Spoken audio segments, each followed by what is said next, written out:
Republic का मतलब क्या होता है? ये देश कानून से चलता है। किसी देश का कानून से चलने का क्या मतलब है?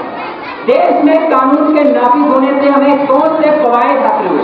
आप थोड़ी सी ये बात सुन लें कि देश में अगर कानून न होता तो यहाँ का टॉप आदमी और यहाँ का बॉटम में रहने वाला, नीचे रहने वाला आदमी बराबर न होता। देश के कानून ने हमें बराबरी दी है। देश का कानून है जिसकी वजह से आम यहाँ नागरिक के राइट्स तय हुए हैं, उनके हुकूक तय हुए हैं, उनकी रिस्पॉन्सिबिलिटीज और जिम्मेदारियां तय हुई हैं। देश में कानून बना है, इसने ये तय किया है यहाँ हुकूमती निजाम कैसे चलेगा, दिल्ली की हुकूमत कैसे चलेगी, सूबों की हुकूमत कैसे चलेगी, और नीचे की गांव और इलाके की हुकूमतों का जो निजाम है वो कैसे चलेगा, ये कौन बताता है? ये कानून बनाता है। देश में अगर कानून न होता तो निजाम हुकूमत चलने का अंदाज न पता चलता। देश में अगर कानून न होता तो अवाम के हुकूक न तय हो पाते। देश में अगर कानून न होता तो पूरे देश की जो ताकत है उसको कानून ने 3 बराबर बराबर हिस्सों में बांटा है। एक का नाम लेजिस्लेचर है जो कानून बनाता है, उसको पावर हासिल है। दूसरे का नाम एग्जीक्यूटिव है जो कानून को नाफिज करता है, उसको भी बराबर का पावर हासिल है। तीसरे का नाम अदालत वाला सिस्टम है। और ये जो कोर्ट सिस्टम होता है, ये कोर्ट सिस्टम क्या करता है? ये भी बराबर के पावर में शरीक है। ये 3 तरह से पावर को किसने बांटा है? ये कानून ने बांटा है। और अगर कानून न होता तो हुकूमतों के जो हुक्मरान होते हैं, हुक्मरान ताकत के नशे में कानून तोड़ सकते हैं। अफसरान पावर के नशे में अगर कानून तोड़ दें तो एक आम नागरिक इस कानून के सहारे अदालत का दरवाजा खटखटा सकता है और बड़े और छोटी के रहबर और रहनुमा को भी और बड़े और छोटी के अफसर को भी कानून के सामने झुकने पर मजबूर कर सकता है। कानून एक आम नागरिक का सबसे बड़ा हथियार है, सबसे बड़ी ताकत है। इसलिए इस देश के अंदर जहां हम आज पैदा हुए हैं, आजादी के साथ पैदा हुए हैं, हमें आजादी को भी बरकरार रखना है, उसे बाकी रखना है। किसी ताकत को इस आजादी को छीनने नहीं देना है। दूसरे कानून के जरिए से जो हमें हुकूक मिले हैं उन हुकूक की हमें हिफाजत करनी है।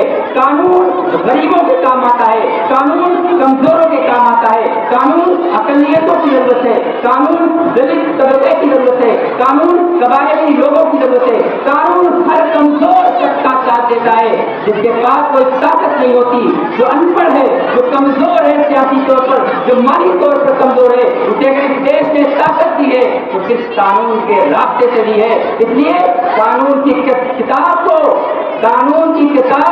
अपने सीने से लगा के रखिए और उसकी हिफाजत का संकल्प लीजिए, ऐसे लीजिए, वादा करिए कि बाबा भीमराव अम्बेडकर जी ने जो कानून बनाया है और जिसमें जनाब सादुल्लाह साहब मेन ड्राफ्टिंग कमेटी जिसमें सिर्फ 7 मेंबरान थे, उसमें एक मुसलमान जनाब सादुल्लाह साहब भी थे।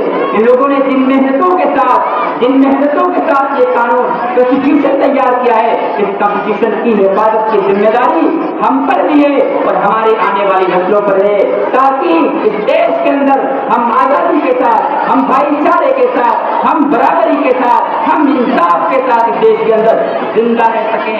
अल्लाह से दुआ है कि ये चमन, ये वतन हमारा यूं ही तरक्की करता रहे और यहाँ पे मौजूद हर कौम और हर नस्ल, यहाँ पे मौजूद हर कौम और हर नस्ल हर तरह की तरक्कियात से आगे रूबरू होती रहे।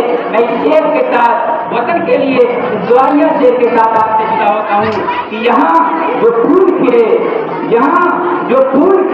वो खिला रहे बरसों, यहाँ जो फूल खिले वो खिला रहे बरसों, यहाँ फिजा को गुजरने की भी मजाल न हो, यहाँ जो सब्जा उगे वो हमेशा सब्ज रहे, यहाँ जो सब्जा उगे वो हमेशा सब्ज रहे और ऐसा सब्ज कि जिसकी कोई मिसाल न हो। खुदा करे न कभी हम करे वकारे वतन, खुदा करे न कभी हम करे वकारे वतन और इसके हुस्न को तशवीशे माओ साल न हो। खुदा करे कि मेरे एक भी हम वतन के लिए, खुदा करे कि मेरे एक भी हम वतन के लिए हयात जुर्म न हो, जिंदगी वबाल न हो। शुक्रिया।